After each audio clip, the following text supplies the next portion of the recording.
Le journal Bourama Traoré. Mesdames et messieurs, bonjour et bienvenue dans la deuxième édition de Mali Actualité, les titres. Les passeports et cartes d'identité nationaux du Burkina Faso, du Mali et du Niger restent valables jusqu'à nouvel ordre dans l'espace de la CEDEAO. L'annonce est faite dans un communiqué rendu public ce jour même par l'organisation, la teneur dans cette édition. En RDC, les M23 contrôlent la zone autour de l'aéroport et occupent désormais la quasi-totalité du centre de Goma, la capitale du Nord Kivu. Un sommet de la communauté est-africaine doit se tenir ce mercredi à Nairobi au Kenya, mais sans le président congolais. Les États-Unis suspendent les programmes anti-sida pour les pays en développement. L'Organisation mondiale de la santé exprime son inquiétude et appelle le gouvernement américain à revoir sa position. 30% des décès au Mali sont causés par le paludisme selon les chiffres officiels, contre lesquels va en guerre le programme CG6. Après quelques années de mise en œuvre, l'heure est à l'évaluation des résultats obtenus et des défis rencontrés. Acteurs et partenaires se retrouvent pour cet exercice. L'actualité sportive, c'est la Ligue européenne des champions. La première étape de la compétition prend fin ce soir avec 18 rencontres qui se jouent simultanément. Et cette première dans l'organisation de la Coupe d'Afrique des Nations, le Maroc va construire pour chaque sélection un camp de base avec toutes les commodités. On vous donne les détails en fin d'édition. C'est tout pour les titres. Une fois de plus, bonjour et bienvenue. Nous ouvrons cette édition par ce communiqué de la commission de la CEDEAO ainsi libellé. Le retrait du Burkina Faso, de la République du Mali, de la République du Niger et de la CEDEAO prend effet à compter de ce jour, le 29 janvier 2025.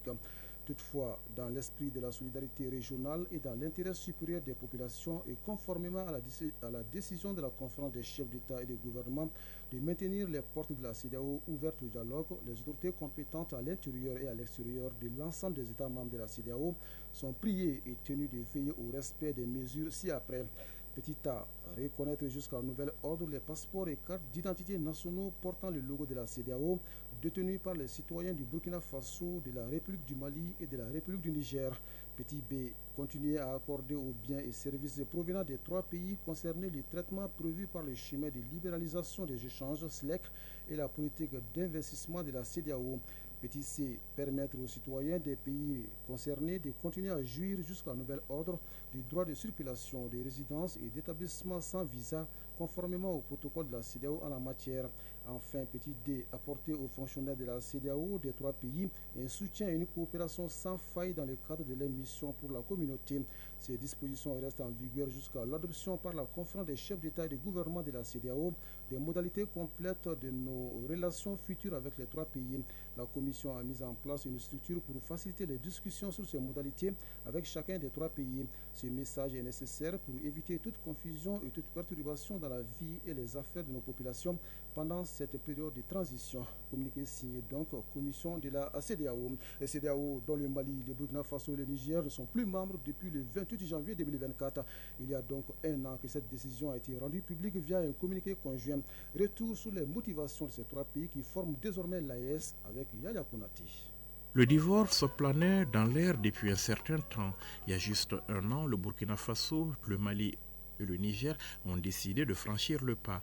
D'une seule et même voix, à travers un communiqué conjoint, ils annoncent une décision commune, leur départ de la CEDEAO. Général de division Abdoulaye Maïga, Premier ministre, ministre de l'administration territoriale et de la décentralisation.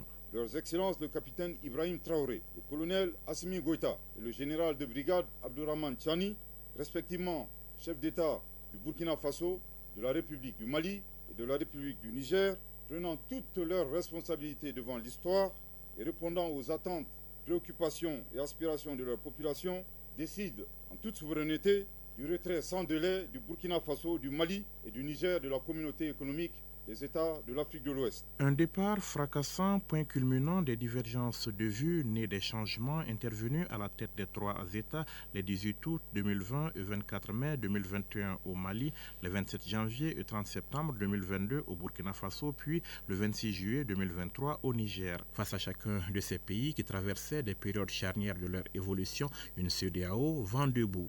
Fidèle à ses habitudes, la communauté économique des États de l'Afrique de l'Ouest exige le retour à l'ordre constitutionnel, brandit ou applique des sanctions. Pour ce qui concerne le Mali, la panoplie de sanctions mises en œuvre concernait, outre la suspension du pays, la fermeture des frontières, une interdiction de voyager pour certains dirigeants, la suspension des transactions commerciales et financières, le gel des avoirs à la Banque centrale et on en oublie volontiers. L'embargo qui va durer 6 longs mois aura de nombreuses conséquences sur le quotidien des populations et l'économie nationale. La case condamnation, sanction, le Burkina Faso mais aussi le Niger y passeront avec à la clé dans ce dernier cas un ultimatum assorti d'une menace d'intervention militaire pour rétablir le président déchu dans ses fonctions. Pour les 3 pays concernés, il est clair, l'organisation se retrouve désormais à 1000 lieues des idéaux des pères fondateurs. Général de division Abdoulaye Maïga, Premier ministre, ministre de l'administration territoriale et de la décentralisation. Après 49 ans d'existence, les voyants peuples du Burkina, du Mali et du Niger constatent avec beaucoup de regrets, d'amertume et une grande déception que leur organisation s'est éloignée des idéaux de ses pères fondateurs et du panafricanisme. En outre, la CEDEAO, c'est l'influence de puissances étrangères. Trahissant ses principes fondateurs, est devenue une menace pour ses États membres et ces populations dont elle est censée assurer le bonheur. En effet, l'organisation n'a pas apporté assistance à nos États dans le cadre de notre lutte existentielle contre le terrorisme et l'insécurité. Pire, lorsque ces États ont décidé de prendre leur destin en main, elle a adopté une posture irrationnelle et inacceptable en imposant des sanctions illégitimes, illégales, inhumaines et irresponsables en violation de ses propres textes. Toutes choses qui ont davantage fragilisé les populations déjà meurtries par des années de violence imposées par des hordes terroristes instrumentalisées et téléguidées. Les nombreux appels du pied de la communauté n'y changeront rien. Ouagadougou, Bamako et Niamey maintiennent leur décision. Une décision dont le caractère irréversible est d'ailleurs rappelé avec force quand l'organisation décide lors de son dernier sommet de leur accorder un délai supplémentaire de 6 mois pour éventuellement se rétracter. Abdoulaye Diop, ministre des Affaires étrangères et de la coopération internationale. En réitérant le caractère irréversible et immédiat du retrait des pays de l'AES de la CEDEAO. Dans sa déclaration du 14 décembre 2024, le Collège des chefs d'État de l'AES considère, à juste titre, la décision de proroger pour 6 mois le retrait du Burkina, du Mali et du Niger de la CEDEAO comme étant une énième tentative qui permettrait à la junte française et à ses supplétifs de poursuivre la planification et la conduite des actions de déstabilisation contre l'AES. C'est donc dans le respect total des textes de la communauté que nos États décident de s'en éloigner. Des textes qui disposent que le départ est effectif 1 an après son annonce. Le divorce désormais consommé, Bamako, Ouagadougou et Niamey peuvent poursuivre leur marche main dans la main sur la voie de leur souveraineté retrouvée dans une nouvelle alliance, la Confédération des États du Sahel. La transition est toute trouvée pour parler de l'actualité internationale. En RDC, les M23 contrôlent la zone autour de l'aéroport et occupent désormais la quasi-totalité du centre de Goma, la capitale du Nord Kivu. Un sommet de la communauté est-africaine doit se tenir ce mercredi à Nairobi au Kenya. Mais le président congolais Félix Tshisekedi ne participera pas à ce sommet selon sa cellule de communication. Au moins 100 personnes ont été tuées et plus de 1000 blessés. Ces chiffres sont fournis par plusieurs hôpitaux du pays. Autre chiffre, les combats ont fait plus de 500 000 déplacés depuis début janvier, précise la ministre congolaise des Affaires étrangères. Au Cameroun, le président Paul Biya reçoit le rapport de la Commission sur le contrôle de la France, sur le rôle de la France dans la répression des mouvements indépendantistes. Une semaine après avoir été remis au président français Emmanuel Macron, le groupe composé de 14 experts a travaillé pendant 2 ans. Elle devait dépoussiérer des archives jusqu'ici gardées secrètes sur la période allant de 1945 à 1971, pendant laquelle la France a mené une guerre sanglante contre des nationalistes opposés à la présence de cette ancienne puissance coloniale au Cameroun. En 2 ans de travaux, la commission dit avoir dépouillé 1100 cartons d'archives, avoir eu accès à 2300 documents déclassifiés et réalisé une centaine d'entretiens. Au Bénin, le procès d'Olivier Boko et de 4 autres personnes poursuivies pour complot contre l'autorité de l'État a repris hier à Cotonou.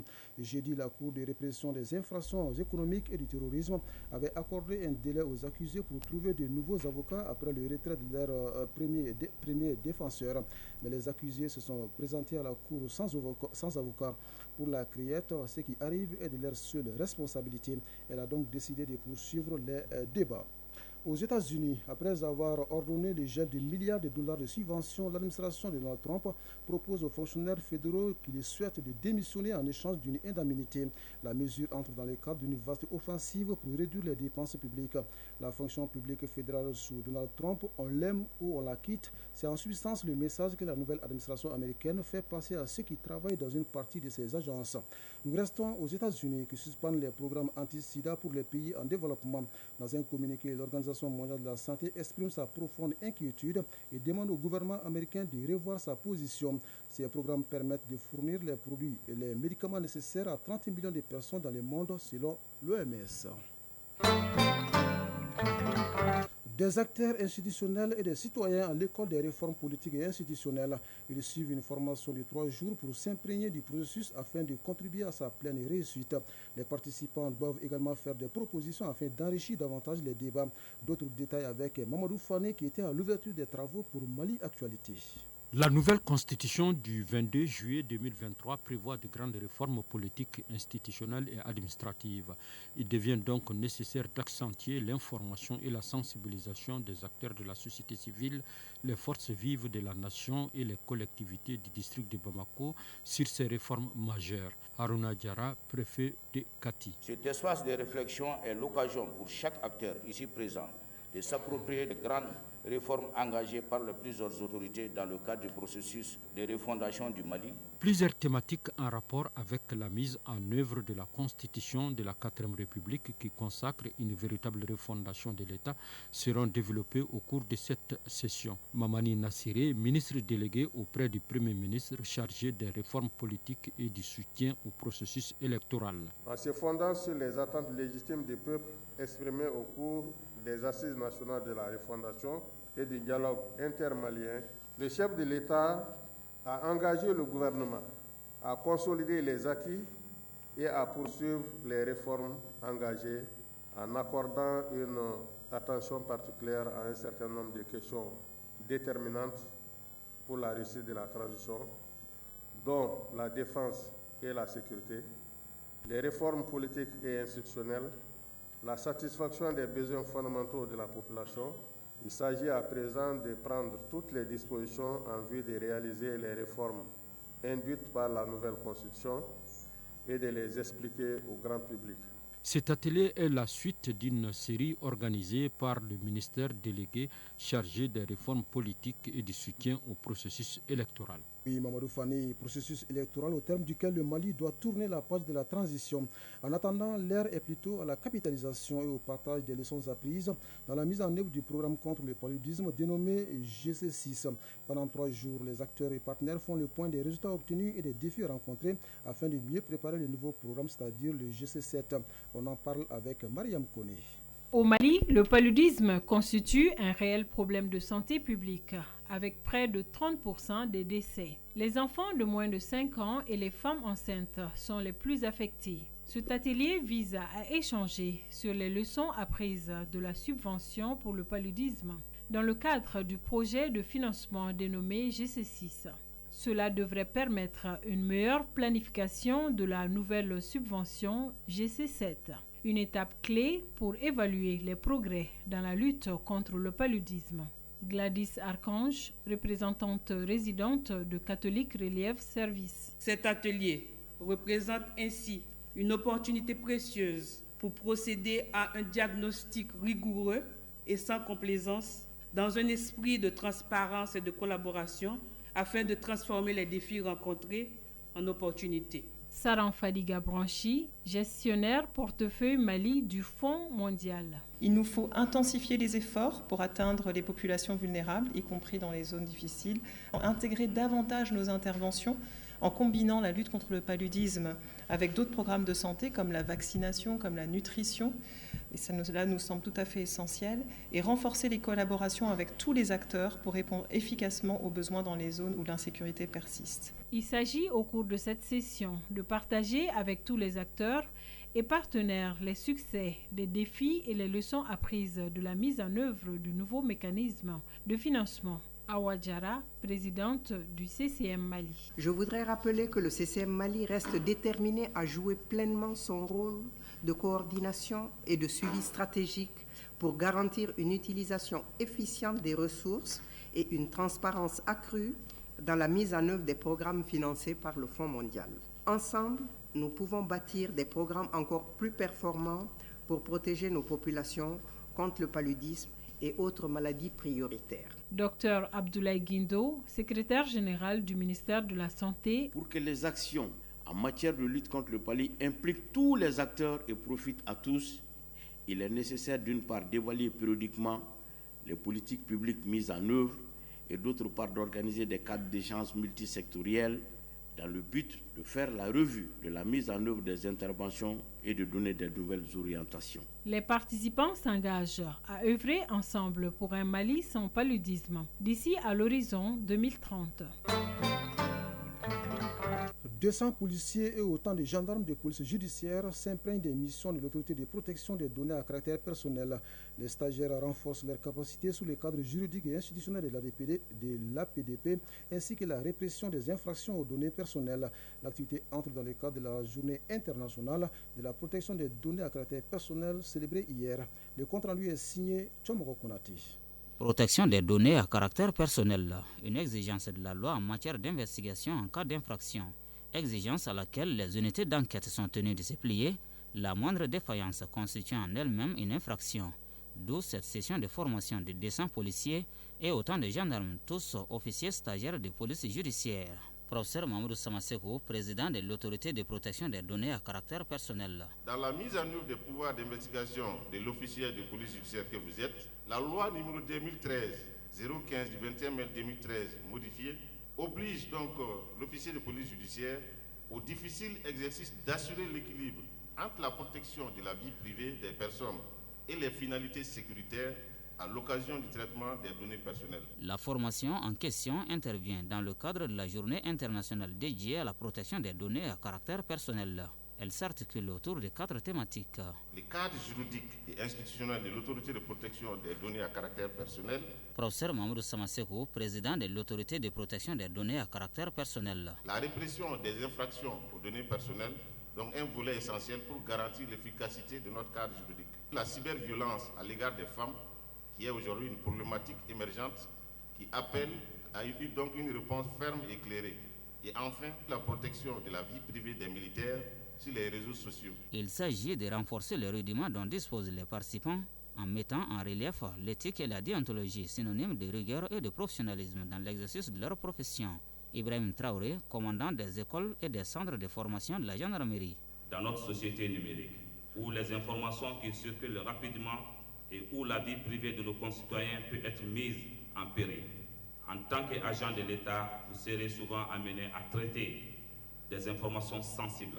Il est donc de votre devoir de comprendre les principes qui régissent cette protection et d'appliquer les règles en vigueur avec rigueur et professionnalisme. Rigueur et professionnalisme, deux concepts auxquels ces officiers stagiaires de police judiciaire semblent accorder un intérêt particulier, comme l'atteste la grande mobilisation à l'occasion de cette session. Une session qui doit permettre à ces policiers et gendarmes de mieux intervenir dans la lutte contre la corruption. Les phénomènes préoccupent aussi les partenaires du Mali, notamment l'Union européenne. Elle lance à Ségou une série de conférences, débats et séminaires sur la sensibilisation contre la corruption. L'initiative vise à contribuer à la préservation des finances publiques. L'université régionale abrite la première conférence d'où nous appelle Bemba Sibi, notre envoyé spécial. La corruption est un phénomène qui renforce les inégalités sociales et affaiblit l'État.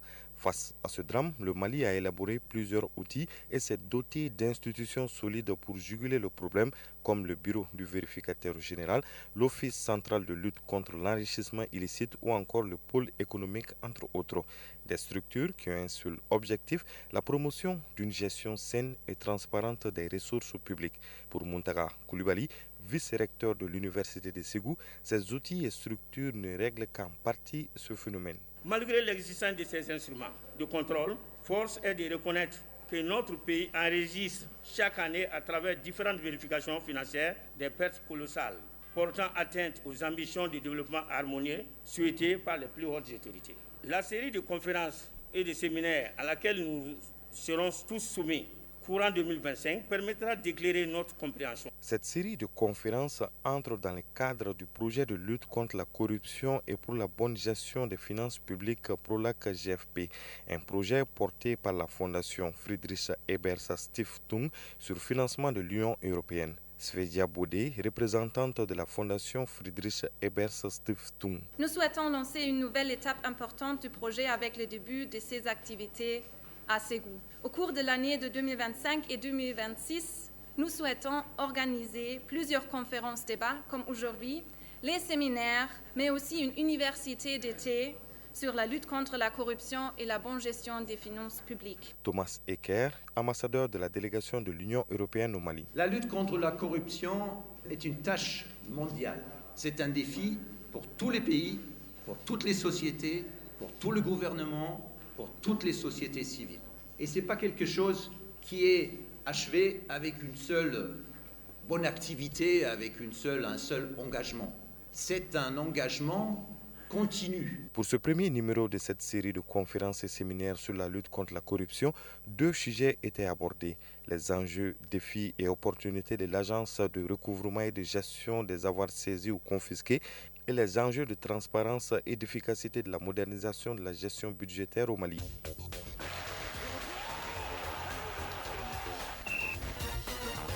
L'actualité sportive, c'est d'abord la Ligue européenne des champions. La première étape de la compétition prend fin ce soir avec 18 rencontres qui se jouent simultanément. Sur le continent, le Maroc, hôte de la prochaine Coupe d'Afrique des Nations, attend construire pour chaque sélection un camp de base avec toutes les commodités.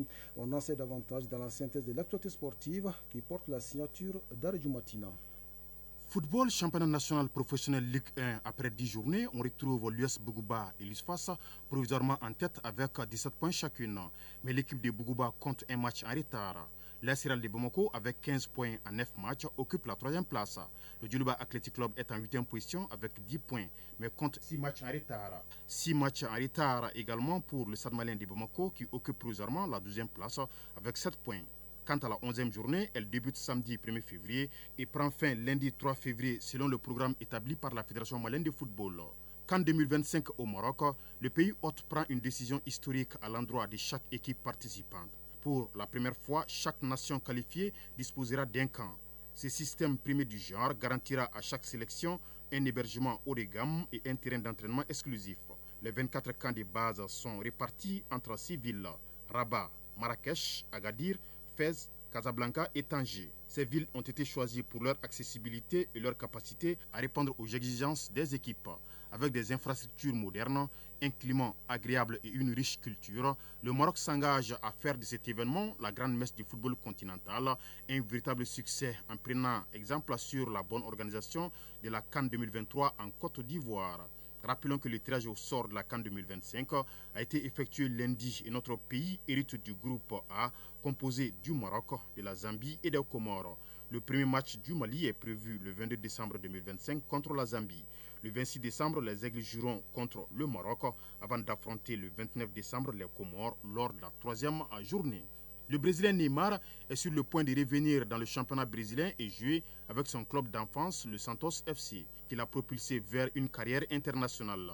N'ayant pas été inscrit au championnat saoudien avec Al Hilal par son entraîneur à cause de sa baisse de niveau suite à des blessures à répétition, le départ du Brésilien semble désormais acté selon plusieurs médias et un accord verbal serait déjà conclu entre le crack brésilien et Santos FC. Ligue européenne des champions, le premier tour de cette compétition nouvelle formule s'achève ce mercredi avec un feu d'artifice de 18 matchs en simultané. Si certaines grosses pointures du football européen seront au tour suivant, par contre plusieurs autres cadors sont sous pression car ils sont au bord de l'élimination. Les 18 rencontres commencent ce soir à 20h. Il y aura entre autres FC Barcelone qualifié qui affronte Atalanta Bergame. Le Bayern Munich sera face à Slovan Bratislava. Stade Brestois jouera contre le Real Madrid. Le Borussia Dortmund se mesure au Shakhtar Donetsk. Girona croise Arsenal. L'Inter Milan sera face à l'AS Monaco. Manchester City reçoit Club Brugge. Liverpool déjà qualifié se déplace chez le PSV Eindhoven. Salzbourg affronte l'Atlético Madrid et Stuttgart joue contre le Paris Saint-Germain. Pour cette Ligue des Champions nouvelle formule, les 8 premiers sont directement qualifiés pour les huitièmes de finale au mois de mars.